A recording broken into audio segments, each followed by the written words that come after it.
Hey everybody, welcome back to Highly Unlikely with Josh and Jenaye. We're so happy to be here. Excited about our guest today. It's Michael Bloom, one of my friends from years gone by. And Michael is the founder of Hip Hop and Hope and also Accelerate, the former police trust officer with the Fargo Community Trust Officer, CTO. Not PTO, that's paid time off. But actually very influential voice in the Fargo community. And so we're really excited. So welcome, Michael. Man, I don't think I've ever been happier to be on a podcast, Pastor Josh. And Pastor Jenaye. So thanks for having me. You guys are wonderful. It's an honor to be here. Yeah, we're excited. You're going to find, I don't know Michael as well as Josh does, but any encounter has been just full of life and vibrancy. And so I think you're going to sense that on this podcast. So I'm excited. Words of affirmation just drip out of Mike's mouth. It's amazing. For real. All right. Okay. I love it. Well, we got the question. It's actually a good one. What is your favorite musical instrument? Man, that's a great question. I don't think you have to know how to play it. Well, I think that it's just helps. what's your favorite? Probably some really good keys like piano. Sometimes hip hop can sound really gritty and fun when there's some really good keys going. So I'd say piano for sure. That's awesome. Yeah. I want to make a joke and say the trombone because that's what I played. Nobody knows that Jenaye played trombone in high school. And I'm really sad that I got rid of it because I feel like I could pull some great pranks nowadays. And fun fact is I played it because I never actually learned how to read music. And so I just followed. It's an instrument that you can just follow what all the other guys are playing. And I was the only girl. So it was fun. I love that because I, in 6th grade, played the trombone. Great. You probably actually played it for real, though. No, I played for like a month and I quit. But I did it because if you were on the band team or the band group in middle school, you got to go to Disneyland for the concert. So I wanted to go to Disneyland. So I decided to play trombone. I don't know why I did that. But I could have picked a flute or something. But I picked trombone. And then I just quit because I didn't really enjoy it. So That is too funny. I can't say I thoroughly enjoy the trombone. It is a fun instrument. But to listen to an instrument, I would agree with you with keys. Yeah. Just good keys. Well, keeping it brassy. Josh, what is your favorite instrument? I played keeping it brassy. I played trumpet in high school. Let's go. But my favorite instrument is probably the rain stick. Stop it. Come on, everybody wanted the rain stick. Is that an actual instrument? You turn it over and Is this a church thing? Oh, yeah. They turn it over again. We didn't have one of There's those no better music. musical instrument than the rain stick. Okay. Easiest to play. Anybody can play People it. are all Googling that right now. What is a rain stick? Yeah. Right. If you want to say you're musical, just get a rain stick and just turn it over and you're in. That's awesome. Josh Detweiler will surprise you in a couple weeks. Worship set. Someone comes from behind stage. Yeah. Fresh announcement from Evangel here on Highly Unlikely. We're now recruiting for the rain stick on the worship team. So I could do that. Send your auditions to Jenaye. To Jenaye. Special offering song. During this offering, the rain stick. We're going to play Oceans with the rain stick. More Melding into Let It Rain. Melding into Let It Rain. Okay. Oh, revival. Oh, man. That was a fun question. That was fun. Okay, so Mike, you live in Fargo. You were on the police force for a long time. You're from California? Kind of? From Modesto, California. It's in the Central Valley, not too far from Sacramento, but an hour south of Sacramento. And how did you end up in Fargo? Of all places. Great question.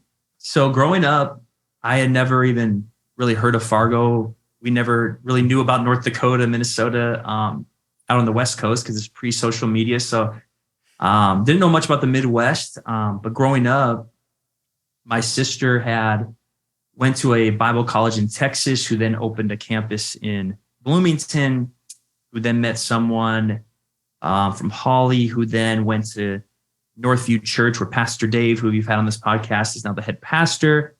And she met a guy named John, who they're now married and have been married for a long time now. And so when I was 18, I gave my life to Christ. That's when I got saved. And I was looking to make a big transition in my life. So I asked my sister if I could come visit her. And when I visited, I just had an encounter with the Lord, just like, you need to stay here, you need to move here. So in 2008, man, broke as a joke, no skills, just graduated high school. I moved here in the wintertime. Best, worst decision I ever made. It was amazing. So, Best, worst decision. yes, broke, cold, didn't know anybody. It was good though. I met some amazing people over time. Right. Well, the good thing about moving to North Dakota in the winter is it can only get better. It's true. Yeah, preach. Spring is coming sometime. Yeah. So you got to Fargo, went through some school, interned, I know, at the youth group. And then how did you end up in the Fargo Police Department? Yeah, so I was really at a crossroads at the time. I was really thinking about doing youth ministry or becoming a chaplain. And then at the same time, I was like, man, but I went to school for criminal justice. So maybe I'll make this jump. And the police academy was just about to launch in Fargo at the time. It was a summer academy. And so I just kind of felt like a nudge to do it, went with it. And it was one of the best decisions I ever made. It so incredible because it was such a setup for what I didn't see coming, but God did, of course, and God had orchestrated. So I made that jump in 2011, and that fall I started my career in law enforcement. And where did CTO come from? And good question. So I was a patrol officer at the time in Fargo, and was in a unique place too. Just like, it's funny how God works, but I was just praying that God would use me more in the community. I really was. I remember just like I used to have this old Lincoln Town Car. I called it the President. And I was sitting in the Prez one day in my garage, and I was just like, man, God, I want to do more in our city. I just want to do more. I don't know how. I don't know what it looks like, but I just want to do more. I remember praying that. And this email came out, and it was one of our deputy chiefs. And he had said, we have this new position called Community Trust Officer. It's coming down through the federal government, the DOJ. And we can hire 2 officers out of it, or should I say, swing over 2 officers from patrol to do full-time community outreach and development. And really, it was just to like build bridges. So like the community could then improve its trust and the transparency between law enforcement and the community could get much better. And I just felt like that was like my golden ticket for that. I just felt like God answered my prayer. So I applied for it and got it. And it was just an incredible 6-year run, like life-changing. I just absolutely loved my time as a community trust officer. That's amazing. What would you say was your biggest... Either what was the biggest thing you learned from shifting into that position? Maybe it could be from the job, or maybe what the Lord taught you, or just about people. But what was the biggest thing that you feel like you learned in that time frame? Man, that's a good question, because a lot went on, because a lot was going on in the culture. So I had stepped into that role, and then not too long after that, Michael Brown was killed in Ferguson, Missouri. And so we were at a unique crossroads there, because since I would say the Rodney King incident, that was one of the first times that it was like promoted so strongly on the internet about police brutality. And so for us in Fargo, we even felt it, with different communities. And so it was kind of like, okay, God, where do we go from here, and how do we start? And we just started. It's funny how like we've been doing this study in our church lately on 1 John, but it all just came back to like loving people. And I'm telling you, when you're a cop, a white police officer in a generation and day that says police officers are racist or they have an agenda, but you read the word of God and you learn how to just like love people relentlessly, man, love does win. Like the love of God, it wins. And that's what I learned. Like, it didn't matter what was going on culturally. Like sorry, am I talking too long? This is great. This is why we have you on the podcast. Yeah. I was like, I didn't want to take too long on an answer. I love it. This was after George Floyd happened. So George Floyd had happened, the incident with George Floyd in the cities. Fargo was even experiencing some protests and major, I would say, disruptions downtown. So, we were gearing up and going down there. And I remember on the first day of this march, we had over 3,000 people march down Main Avenue to the police department. And this is not like a thing about me at all. This is about what like the love of God can do. So like I'm sitting there with like less lethal gun that I have because I was on the crowd management team. I'm all geared up in like this goon gear. I just look like a total like paramilitary person. And over, I keep seeing people I know in the audience of like 3,000 people. I just keep seeing kids and adults, and I'm getting nods from people. And when the protest was over, it's like handshakes and hugs, and we're taking photos together. We're talking, and it was like, it didn't destroy a narrative because there a lot has been going on in this nation with law enforcement and communities, and especially minority communities. And it's a deep rooted issue that's still nowhere near the end. But what I could see in that moment was God's love overcame every obstacle that I would say the world or sin had caused. In those moments, it blew my mind. Even we had to go to West Fargo PD that same day and stand outside the police department there so no one stormed or breached the building. And I remember connecting with young adults there and just, speaking to them and connecting with them. And it was like, it didn't matter where we were. It felt like almost like a war scene, yet the presence of God was bringing total peace. So that's what I would say I learned is like, if you really lean into the love of God and you trust it, like with your faith, like love your neighbor, love your enemy, love people. That's what I would say I learned because it worked. Not like my love, but like the love of God. I would say was the biggest thing I learned from that. That's amazing. That's beautiful. I remember watching the news one night and just seeing it was getting really wild in downtown Fargo, and just praying for you. I remember thinking about you, thinking Michael's probably down there, and I don't know what his role is or what he's doing, but or what it was like, but I remember just praying for you. And then I remember later there was like a clip of you that went viral of, you having a conversation with somebody in one of those crowds where you were just like speaking life over them and telling them that they mattered. You were like, I think in your full police uniform. And I think if I remember right, and just speaking life over this person. And I just remember thinking, oh yeah, like he's not just some random police officer in the middle of like chaotic cultural moment. Like Michael's called to this, like from missions trips on the south side of Chicago to like your background in California to all you had been through personally, through like learning about the gospel and preaching. I was like, we're in such good hands if Michael Bloom is down there because he just loves people and he's going to take care of people and he's going to be a bridge where other people would say there's a chasm, you know?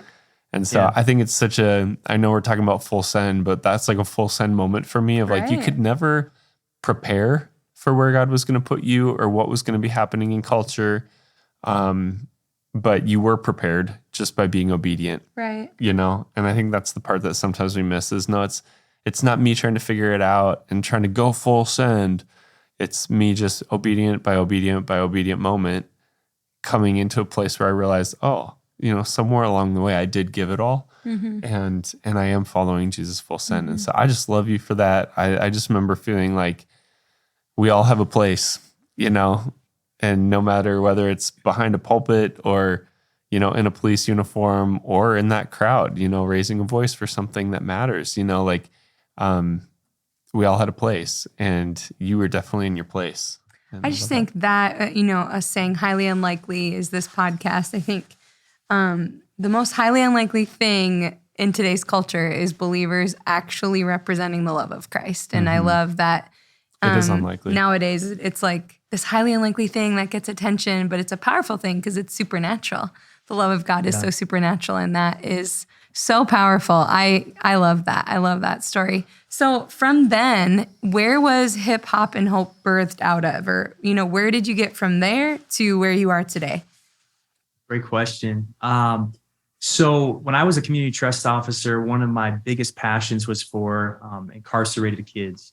So we had a chief at the time that was a believer as well. And he was just like this incredible guy and really gave us a lot of access into the community and just trusted us and really had a love for people as well. And so I got permission to start going to the local juvenile detention center, and I would visit there every week or bi-weekly, and I would start bringing donuts in.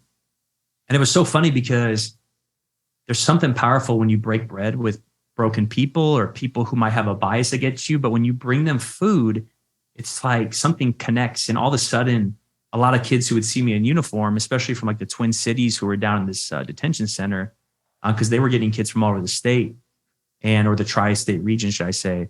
Man, God just started building bridges in there. And, every time I visited, it's like, hey, there's a donut cop. What's up, man? Like, you bringing donuts this week? Like, we just started having these really great organic conversations. Oh yeah, man. Like, there's the donut cop. Like and I would always walk out of Sandy's in full uniform, Sandy's Donuts, with like 8 boxes of donuts. I looked ridiculous. People would always kind of like, like make a joke. Fitting the stereotype, right? Yeah, I was like, they're not from me, I promise. But so that led to asking if we could start doing concerts in there. And so when I was a police officer, I always wanted to honor my position, and I never wanted to put my department in a sticky situation. Like, I believe in the gospel, but I'm not gonna, preach an evangelist or preach, should I say, with uniform on, with a badge, just to honor my seniority. And so, but what we did do is we started bringing in faith-based leaders to come in and share the gospel.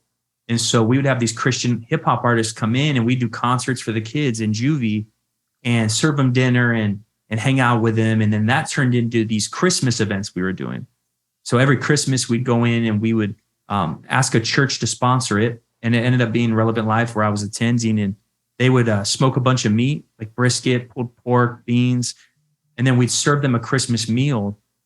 And then we asked Shields if they would provide gifts for every kid. So Shields, to this day, they still provide about 55 gift bags with socks, hats, gloves, and blankets sometimes, and footballs. And all the kids get a gift bag at night when we do the Christmas meal. So, and it was so fun too, because when we started it, we all ate on the floor the first year. It looked so ridiculous. Like we were just like, we barely had it like together. And by the end, we had tables set up with decor and lights. And it was like we wanted to create this family atmosphere in the gym there. It's a half gym.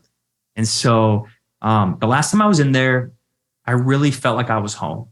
I was like, man, God, I feel like every time I step into this place and I'm with these kids, I'm home. I feel like I'm home. And I remember talking to Casey about that, who's my wife. And I was just like, man, what if we started doing events like this for the incarcerated locally, but also throughout the state and the region, where we'd bring the gospel, we'd bring hip hop that's faith-based, we'd bring excellent keynote speakers, we'd do breakout sessions, and it was all free. Like, we raised funds so prisons didn't have to pay for it, or communities, and we'd bring the gospel behind the walls and partner with chaplains and partner with groups to get people saved and get them plugged into the local chaplain groups in the churches inside the facilities. So Casey is like, man, Casey is a lot of things. Like, my wife is the bomb. So like, it's hard to like put like a finger on like, okay, what is she? But she is, man, she's my backbone, my faith. Like, she believes in me. And so right when I started talking to her, she's like, well, let's pray about it. Let's think, and we're processing it. And over time, she was just like, I have peace about it. Like, I feel like God has given you this dream. You should step into it. And so that's how it was kind of birthed, was like, man, we want to bring the gospel to kids and adults who are incarcerated or in treatment. Because we even give that option too. It's like, we'd love to visit treatment centers or halfway houses like Teen Challenge to bring the gospel to people who need hope, who need to be reminded they're not dead, they're not done. God has a plan for them. And so that's what we started rolling with. And it was, I'll tell you what, it's a step of faith though, baby. It was, it's funny because I was like 8 years vested, getting paid really well because, pay scale going up. And it was like, all right, Lord, like, I really feel like this is you. But the whole process, I was like trying to like, it never made sense financially, but at the same time, God has never not provided. And that was like, that was in June of 2022. And we're still just seeing God's faithfulness and provision the whole time. That's amazing. So I have a question, because I love your story, but there's a whole bunch of other people's stories that you're kind of loosely referencing, and you keep saying these kids. And I think it's really easy to like listen to this podcast or sit in this seat and just think, oh, those kids at the juvenile detention center, those naughty kids, those kids at Brook Lab. Like, can you just, for everybody listening, like, who are these kids? Like, what ages are they? Why are they there? Like, what are their families like? Like, can you just paint a picture of, like, give us a compassionate heart for the kids that you're working with? Yeah, that's a great question, Josh. So unfortunately, like, if I could have it my way, I would, and you're talking to a guy that was a police officer and does this ministry, but I would totally get rid of juvenile detention centers and try to create a much more life-giving environment for youth who are even breaking the law or doing whatever. That's a whole nother topic. But I only say that to say, these are kids who, a lot of them come from really tough backgrounds and have experienced abuse that no one should experience in their whole lifetime. And some of them experienced it or trauma, within their first 15 years of life. And so that's the really unfortunate part for a lot of these boys and girls. And then some of them have some significant mental health issues, and that plays a role. And some of them have, unfortunately, some severe addiction issues. And, talking to kids who have already used meth and heroin and possibly experienced human trafficking, and they're the victims of the trafficking, but they're 14, 15, 16 years old. And some of these kids are in foster care and have maybe committed some offenses or runaway offenses because they're not adults yet. So they're known as like habitual runaways. But some of them are literally there because they can't find placement for them. So they can't find a foster home to take them. They can't, there's no facilities open at the time. There's no beds open, the way they quote it. So those are the kids that we're working with, are kids from addiction, kids from abuse. Some of them have committed some crimes. Yes, some of them have committed offenses, and they need to learn from that, and they need to process that, even just from how, victim impact and things of that nature. But, there's this little guy who's 12 years old, and he's very small. And I sometimes even just recently, I'll bring him a donut. I'll still get Sandy's donuts and bring him there. And I remember going to his room, and he's on this cement bed in this little room. And he's just this little kid. And he comes and gets his donut and says, "What's up, Bloom? How you been?" And, I think he struggles a lot with suicidal thoughts because he's usually in his room while other kids are out. And so they have a checklist by his door. And you just walk in and see the steel door, and you see this little kid in there just laying on a blue mat with a mock or a thing that covers him. And that's where he sleeps and lives. And it's no one's fault. That's all they have right now. But it's it's hard to see kids like that in that condition. When I think about the condition of our kids, the gift God has given us with clear mental health and sobriety, and the families we got to come from. I mean, we all had, family struggles or this and that, but I would say I think all of us could agree, we had it pretty good growing up. So, those are a lot of the kids that we're seeing, and just visiting and working with. And for a lot of our ladies in there, man, high risk behavior at super young ages. And I can't put a finger on all why they're doing what they're doing, but a lot of them, it's just you see such a brokenness and a hole in so many of these girls' hearts. And so I love networking with young ladies to come in with me and mentor them and develop them as well. So that's kind of our audience, behind the scenes. Mm-hmm. Michael, how can people support what you're doing? Because I think there's probably people listening who are saying, I want to help with that. Yeah, totally. How can they give?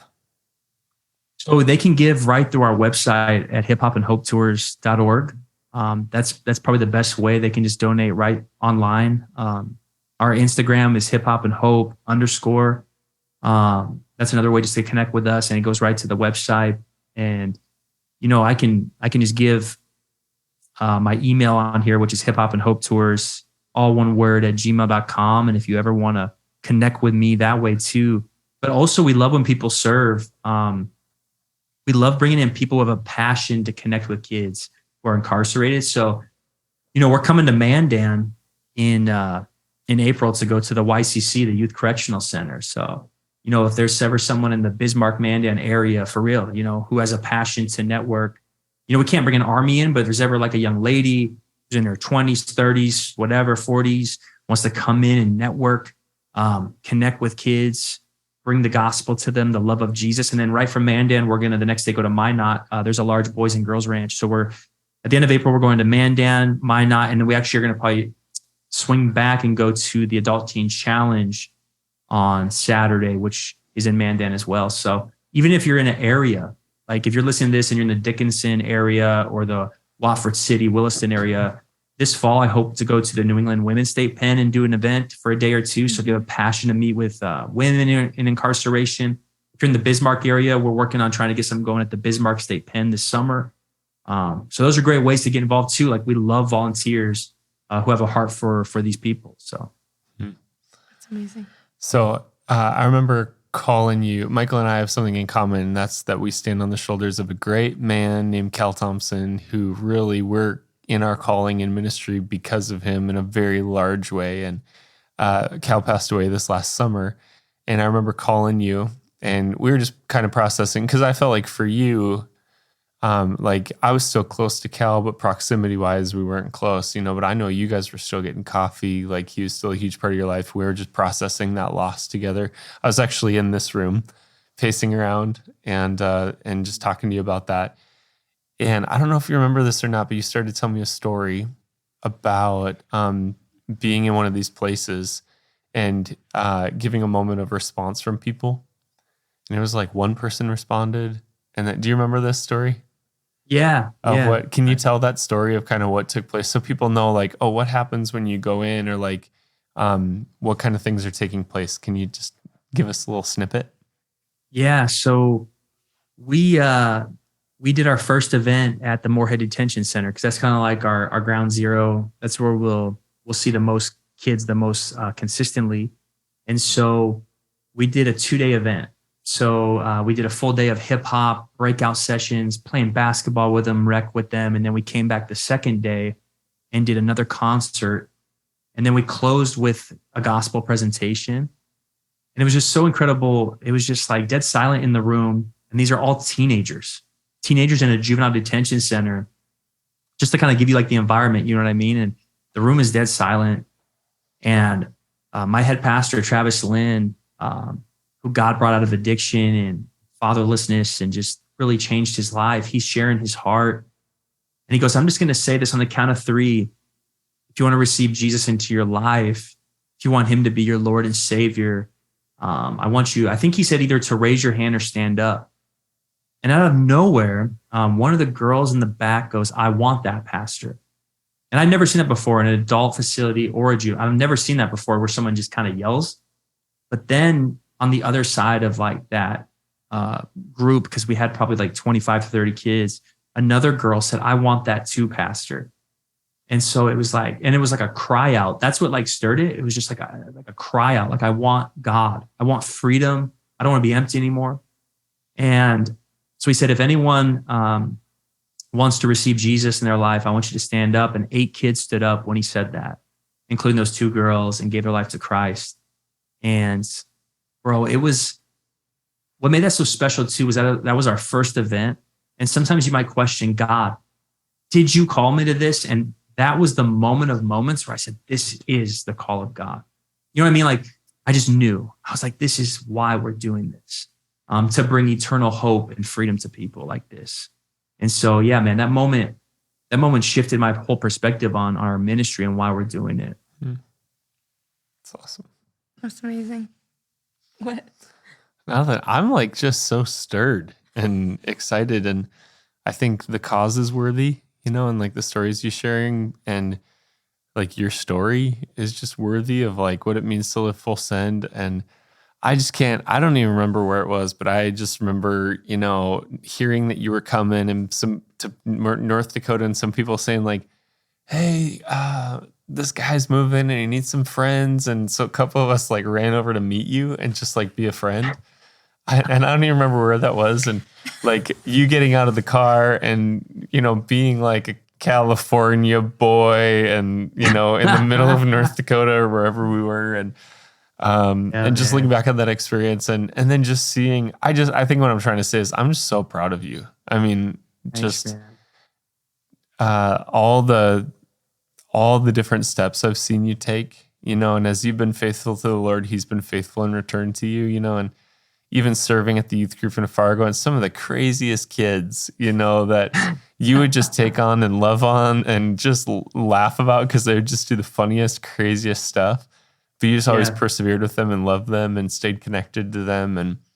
And then, stepping into the police department and now taking this huge step of faith out into what you're doing now and just really trying to bring change, on a practical level in the lives of people. And I don't know, I'm having this moment right now in my heart of like looking at my college friends and my friends from Fargo and just being so proud of the community that I was a part of and now what those people have gone on to do with their lives. And just it creates a passion in me for other people to say, yeah, build a true gospel community around yourself of life-giving brothers and sisters and watch what the Lord will do. Because now, we stand 20 years removed or 15 years removed, and I just say it's unreal, what God can do. And now the lives that are being impacted by it, it's just really awesome and really cool. Yeah, man. And I would say too, like the circle that God set me into, which was you and Pastor Dave Liedal and Tony Meyer and the Neese brothers, and all these wonderful friends. That circle saved me. Because I remember in California, I'll never forget, I started going to this church called the House Modesto. When I first got saved, I went to the young adult group.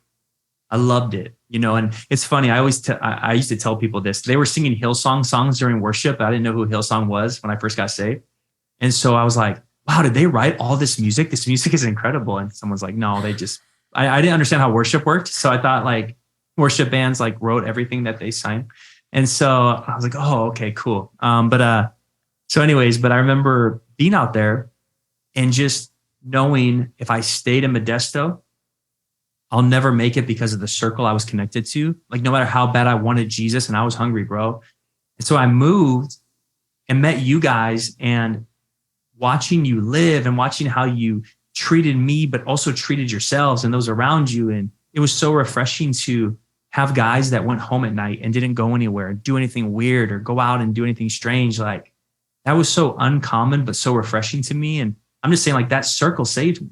Like that circle, God sent me to an incredible circle of leaders, man. And bro, you were so fun to be homies with too. You and Benji, like back when Benji was in the crew too, like Benji's one of the funniest humans I've ever met and sarcastic. Man, he can make me laugh. So shout out, if you don't know Benji, that's Josh's younger bro, who's like one of the funnier people you'll ever meet. He just got married on February 12th and he threw a party. It was so fun. Literally. Yeah, they're just wild. Yes. And he married a girl just as wild as him. So they had a good time. Wild, holy fun. Cow. Fun, wild. Yeah, they're a good That's time. Awesome. So. Well, I think even you guys having your moment. It's very cute. Love it. But I think that is such an example to even just full send of, serving Jesus and recognizing my circle of friends needs to change in order for God to work in and through my life the way I know he will and wants to. And that's a huge step. And I feel like that can be a very common thing for many believers. I know it's a part of my story of, okay, I don't get to have one foot in the same circle that's going to pull me down the same path and one foot in church. I need biblical community that sharpens me and draws me to Jesus. Yeah, agreed. And I don't think that means that everybody has to abandon their circle or that you become better than your circle. But when your peers go from being your peers into people that like you're trying to reach, great. Yeah. You need new peers, to encourage you in new things that circle can't encourage you in anymore. And a lot of people do not go full send, or they become complacent, or they move away from their faith because they try to keep that same circle intact when you've matured in ways that maybe your circle hasn't, Right. And it is, I even say it about married couples sometimes, like some of my friends that now have really solid marriages, it's because they got married and then they moved away from everything that they knew together and they just restarted. Right. Like Drew and Tanya took a job in Washington, and just and had to learn how to depend on each other, and you moving away from Modesto and having to learn on how to depend on the Lord and on a different group of people, like that can be powerful. So either you have to like force that on yourself, or some people literally have to make a proximity change, to learn how to depend on the right things and not on what they used to depend on anymore. Right. That's so true, man. So good. Sorry, I'm going to bring it back to hip hop and hope. Bring it back. Bring it back. And we haven't even talked about what Accelerate is yet, yes. We need to get to that. I'm so sorry. For sure. Well, okay, maybe describe, what Accelerate is, but I wanted to know it can be for both of Hip Hop and Hope and Accelerate of what are your dreams or what maybe are the God dreams that he's placed within you for these organizations and what the future that you see ahead of you? Great question. So with Hip Hop and Hope, my dream is that we would get it up and running, and we're kind of almost there. We just need a little more time with some funding things, but to do about 6 to 8 conferences a year, to where we're actually going in and doing 1 to 2 day events inside of prisons and juvenile halls, where we're putting on, I would say, some of the most excellent events for the incarcerated that we can, and just seeing men and women come to Christ and really looking in it as, you know, when they get saved, they get plugged into the chaplain programs that are already going on. So they start getting developed and discipled.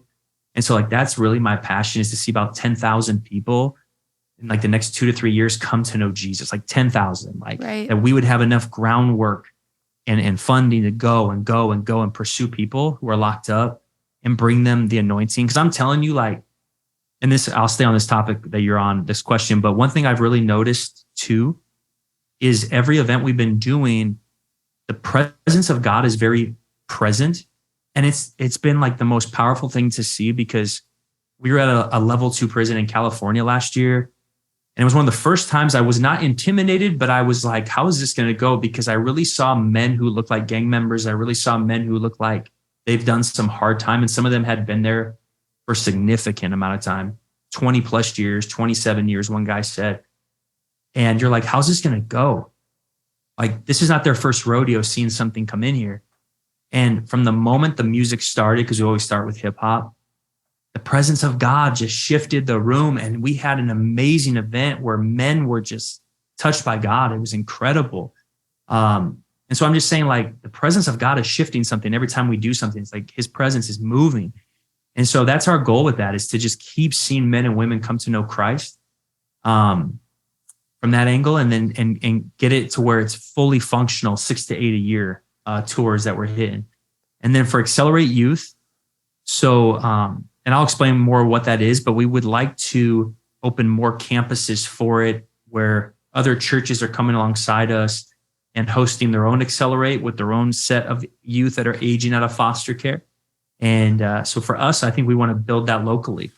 We really want to build that in the region, to where more kids aging out of the system are receiving healthy connections in the community to really go into adulthood well. That's awesome. That's great.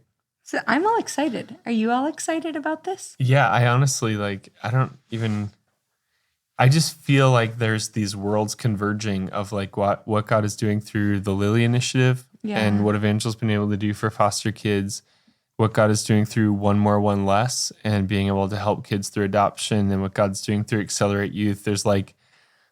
I think there's like a marriage coming up, you know, of like all these things working together somehow. I also love to see, like, when I hear stories like this, which I want you to describe what Accelerate is, but I just think in scripture, when it talks about unity in spirit, and the same Holy Spirit is speaking to us, that is speaking to you. And I just see, even when you see things across the church globally, and even just the church starting to, I feel like, have a revelation about foster care and how to actually care for kids, and how do you care for those most vulnerable. And so I'm like, oh, the Holy Spirit is orchestrating something so beautiful in the global church. But tell us more about Accelerate and what that is. Totally. And Jenaye, I just want to say that's an amazing point, though. Like, you said that so well. Like, I really think God is like rebirthing what the Bible really says for Christians to do in their life. You know what I mean? Like, don't just attend church, but be the church that loves orphans, that loves the broken. You know what I mean? And so I just want to say, I think you said that really well on that point. But Accelerate Youth is a program where we work with kids who are aging out of the foster care system locally. And so what we do is we connect with local providers like Cass and Clay County Social Services, PATH, who's an amazing organization in Fargo, and we recruit kids through these organizations. And what they do is we have an application process. They network with kids, have them fill out this application process, and we sit down with them and we meet them and we interview them. And it's a 16-week life skills training program. So if they're granted access to the program, we start meeting with them every Wednesday. So we actually have Accelerate tonight with our new 6 kids. And we launched last week. So this is our new semester with these 6 kids. They're amazing, by the way. 5 girls, 1 boy. They're phenomenal. I just love them so much. And but we meet with them weekly, and we go over, when we say life skills, that's one thing, but we also go over social and emotional health and really trying to help these kids navigate on and how their past is not their future, but how their past is going to throw in some really deep valleys for like trying to accomplish their future. You know what I'm saying? Like a lot of these kids had things happen to them, if not everything, that was so out of their control.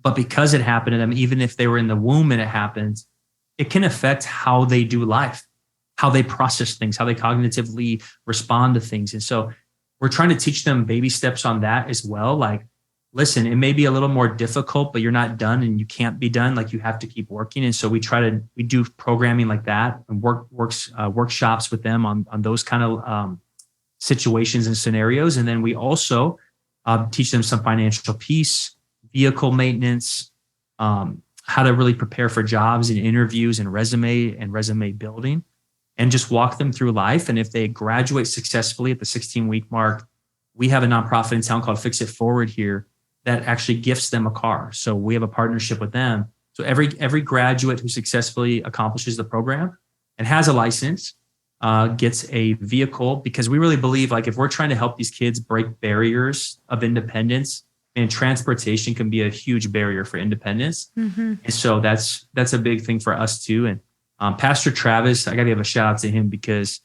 he learned about this program. It originated in Orlando, Florida, with Pastor Alan Griffin, who you guys might know. So Alan Griffin and his wife launched this thing, or started this thing in Florida. Travis got heard of it, wanted to learn more about it, brought Pastor Alan up here. And man, Travis just had a God vision. And he's like, I want to start one of these locally here. And so he asked me if I'd be the director. And it was perfect. It was like right when I was about to leave law enforcement. And so, yeah, it's just, that's where we are right now. We have one running in this area. And I think our big vision for that is, 3 to 5 churches in the next 5 to 10 years has their own site. Because one thing that's really special about this program too is we make it mandatory that they attend on Wednesdays, but then every Sunday they have to come to church.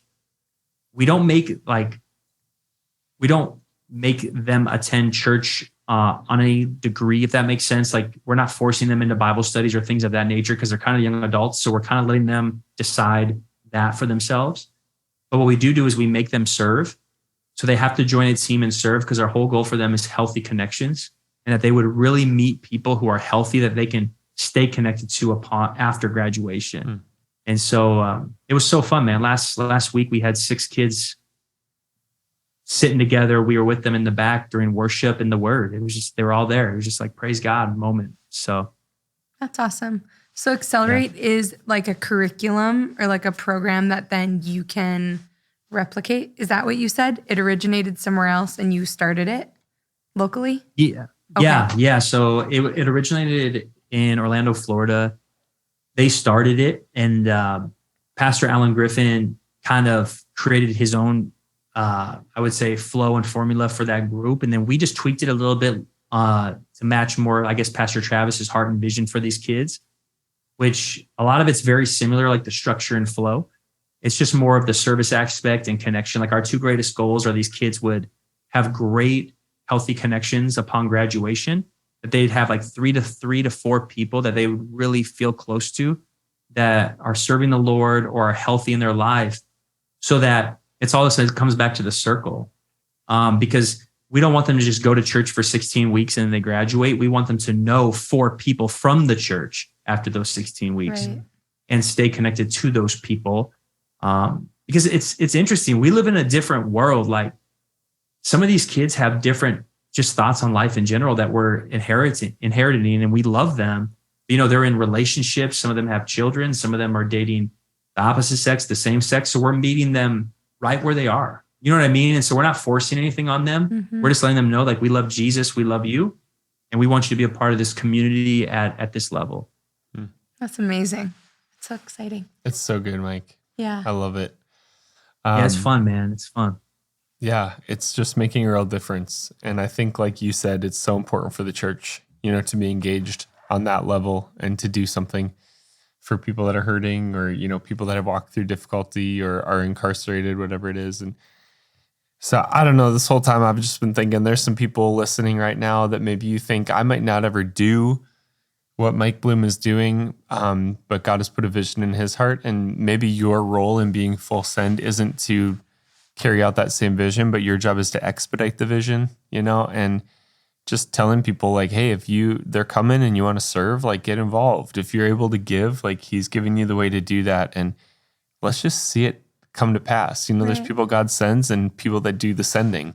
And so there's many different ways to have a part in being full send, even in this conversation. Yeah. And I love your story because like Josh said earlier, it's just step of obedience after step of obedience after step of obedience. And any person can do that. Mm-hmm. Any person can just take that next step of obedience to the Lord, and it will look different for each one of us because he's such a personal God. Mm-hmm. And I love how it's played out so personally in your life and the anointing that he has upon you to actually do it. And I'm going to write down that number that you said, and it's going to be one of my prayer circles because we drive by the state penitentiary and our kids have so many questions. And I've said to Josh, like, who's going in there? Like, who is like, I mean, it's kind of like a captive audience, literally. I mean, you have but also because you should care for them and care about their life. And so it's just so encouraging to hear what God has led you in and led you through. And we just adore you and your family. And I'm excited for the future and all God has for you guys. Thank you guys so much, man. And, I want to ask you guys a question. It actually, I don't know if our time's wrapping up soon, but I want to ask you at least one question. Because it was from just the question you asked me, but like, where's Evangel going, man? I got to know, because this is like one of the greatest churches on the planet with two of the best leaders on the planet. So I'm just curious, like, what's stirring in the Sheldall home, in the Sheldall's hearts? Where's Evangel 5, 10 years, 20 years from now, bro? Oh, man. I think at a soul level, God is stirring in our hearts just a hunger for the real thing, and not that we're not in the real thing right now, but like a hunger for the presence of God and like to be led by the presence of God, to see the presence of God working in people's lives, to not be people that offer prayers out of compassion, but offer prayers out of authority. Right. Understand your spiritual authority. Yeah. And just see That's good. God do things and move on behalf of the church. So I think, God doesn't want a church that just talks about him, but a church that represents him, a body that represents him. And so I know there's a stirring in us. And I tell the staff in the church, like, Jenaye, God is working in her spirit in many ways that she's leading that conscience of our church in a lot of ways right now on what that means and what that looks like to really be led by the Spirit. And so I think we're leaning hard into that. And that's the part where I go, I don't know what that's going to look like. And I'm fully, like he's like the practical visionary. Because I can tell you, I can tell you the practical vision. He could. And I'm like, oh, ask me that question. Because I'm like, oh, how many communities do you want us to have a campus in, Lord? Because we're both from North Dakota. So I just get so passionate about, I grew up in a town where people would drive 40 or 35 minutes to Grand Forks to find a healthy church, or drive an hour 15 to Fargo to find a church community. And so that is our heart. We always say rural isn't sexy church, but it matters, and rural matters. And even like Dickinson is our upcoming campus in the fall. I don't know if you heard that. We're planning a campus in Dickinson. And That's amazing. Yeah. And so it'll launch in the fall with a great, great couple. And even that, to our friends in ministry in other cities, that's a rural city. Because they're like, oh, that's not a city. Like, that's so small. And it's like, oh, you don't know rural the way we know it. But I think, I'm just so full of faith. And I'm like, man, let's just go. Let's go for it if we're here and just be obedient. And we've prayed. The people that we've looked up to as leaders are people that have had longevity in a space. And through longevity, I always say consistency compounds, and that is even in your presence. And so I've been in North Dakota for 33 years, and he's been in North Dakota for 37. And I think we see we're reaping benefits from relational equity from that many years invested in the same state. And so, you can't predict what the Lord would do or call you to, but we look up to people like Cal and like even Brad and Kay and people that have been consistent for so long so that's been our prayer is like, Lord, however long you want to use us here, we'll be obedient. And yeah, I'm not going to say towns because I know people from our church listen and they'll be like, Jenaye said it. But I have very specific spots on North Dakota map that I'm like, okay, Lord, I believe that you're going to open a door here and you're going to provide everything we need. And I'm just kind of like the no fear, let's go, to the point where I could drive something into the ground because I don't pause to use wisdom. I'm just like, faith, let's go. So Josh is the good wisdom side. But no, I'm just excited. I see this hunger of people wanting to know God's voice, serve him well. Like you said, God is like awakening the church to just be the church. Do it, not be just hearers of the word, but doers of the word. And yeah, and even the question I've been saying to Josh is, are we leading a church that's ready for persecution? Or how many people in our church would be sitting in a seat if persecution fell next week? Because that's your church.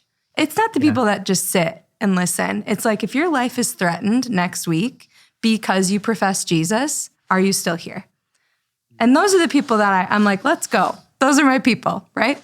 And so, because I'm like, you can just do a good thing and be all foofy and stuff, but like, that's what really matters is, sorry, I'll get off the She's soapbox. preparing the 300 for battle, if you haven't noticed. Let's go, bro. I'm like, where's Jenaye's sword at? Come on, It's bro. back behind this wall. No, we're excited. We love North Dakota. We love the Midwest. We're Midwest people. So and we just always say it's such an honor and a privilege. It's never an entitlement. I'm sure you feel the same. It's like, and our words are used carefully. Like we get to serve in this position of leadership. It is not our title. It's Josh says, I serve as the lead pastor. He is not the lead pastor. And so, there's not a ladder to be climbed, but there is a kingdom to be advanced. Right, exactly. And that is the goal, right. So we're just excited what God is doing here. Understand that we serve such a healthy body, and we're so excited for it. That's a good question. I love it. Thanks for asking. Yeah, man, you guys are inspiring. So I just love following the vision. Like I just saw even Pastor Bryce on the Instagram thread preaching. I love Pastor Bryce. And man, I just love your church. I love what you guys stand for. Just because you're a church doesn't mean you stand for like necessarily, I would say, kingdom vision and kingdom culture. You guys really stand for the kingdom. And I just love that about Evangel, man. It's inspiring. Thanks. Thanks, man. Well, we love you. So proud of you. We're with you heart and soul. Right. And I know our church will be too. And if you haven't checked out the vision guide for 2023, if you're listening, there's a whole article about what you're doing through Hip Hop and Hope. Let's and have you got a copy of that yet? Did we send you one at all? Shout out to my man, Stephen Weston, man. Stephen Weston. He's the dude. Great. That's awesome. I was going to say, you need to see that. It's such a beautiful publication. So it's awesome.